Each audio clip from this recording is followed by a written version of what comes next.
that's just what you need to know about the minor scale. It's a 7 notes diatonic scale, and it also had there are various types of the minor scale, alright.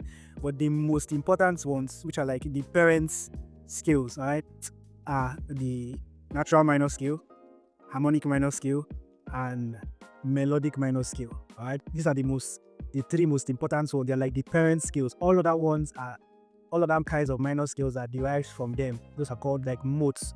So you hear there are major modes and there are minor modes. So there are other kinds of minor scales, alright, but these are the three major ones, alright. There are also minor scales that do not exist, that do not come from modes from the minor scale, like the Dorian scale. Dorian scale is a mode of a major scale. When I say mode, I mean like playing the major scale, the re fa sol la ti do, and starting off from another degree. So if you start off from the second degree, re fa sol la ti do, re fa sol la ti do, re do ti la sol fa mi re, that's another scale that you've played, and that is called Dorian scale. Alright. So usually in music we call that Dorian minor scale. Alright, that is a bit deep. I do not really want to confuse you, but I don't think that is not something you'll be needing for this course. But I'm just trying to point out that minor scales exist aside the natural harmonic and melodic minor scale. There is Dorian minor scale, alright. There is also minor pentatonic scale. There are other minor scales. There are Egyptian suspended scales. There are lots of them, and also there are variants of minor scale that they are like notes from minor scale, which are also minor scale, but they're just variants of it, right? So I thought I should point that out to you. Also, of course, you know the qualities of a minor scale, or what minor flavor it has. It needs to have that its third degree flattened. Alright, its third degree has to be flattened. That is the first quality. Second quality is that it gives you a more darker or sadder sound, and it's more emotional compared to a major scale. And third quality would be that it usually resolves to the tonic of the key. It usually resolves to the tonic of that key.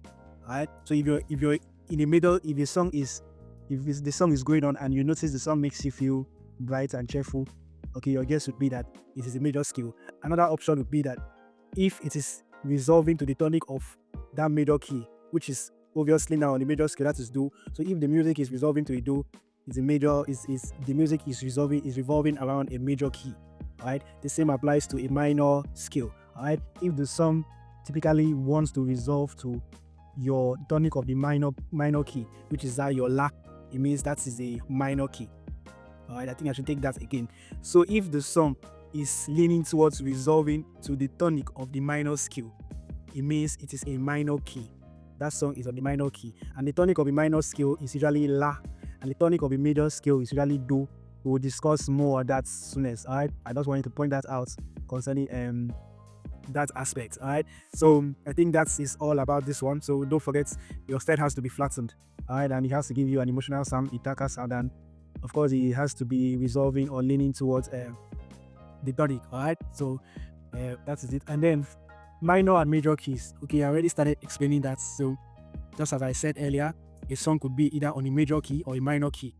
Alright, a song could be on a major key or a minor key. There are also other keys that it could be on, but it's not mostly put into practice. It's just these two terms are just the most common ones. The other was like modal keys, where you have a song could be on a Dorian key, a Phrygian key, and the likes of them.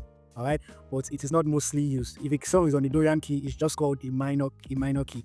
Alright, but in case you see it somewhere else and you see a song as A Dorian, they represent it as key, and then they write A Dorian or D Dorian, you know that okay, it means this whole song is leaning towards the modal scale of that Dorian mode. As simple as that. So just as a major key, the whole song is revolving around the major scale. Alright, a minor key also, the whole song will be resolving around the minor key, and would always want to resolve to the tonic of that minor scale, which is your La. Alright, as simple as that. Now, there are other ways of expressing this. You know, contemporary musicians think outside the box. You hear some kinds of music usually has both flavors.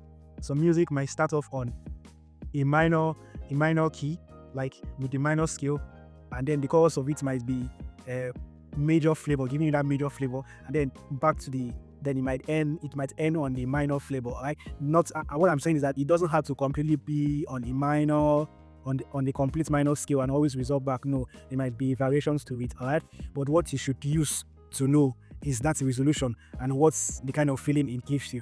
That's how you identify the kind of key that song or that piece of music is leaning towards. All right. Don't forget it's major and minor keys, and the qualities of them is going to tell you what key that song is in. As simple as that. All right. So the next one now being the relative major or the relative minor. All right. What this means is that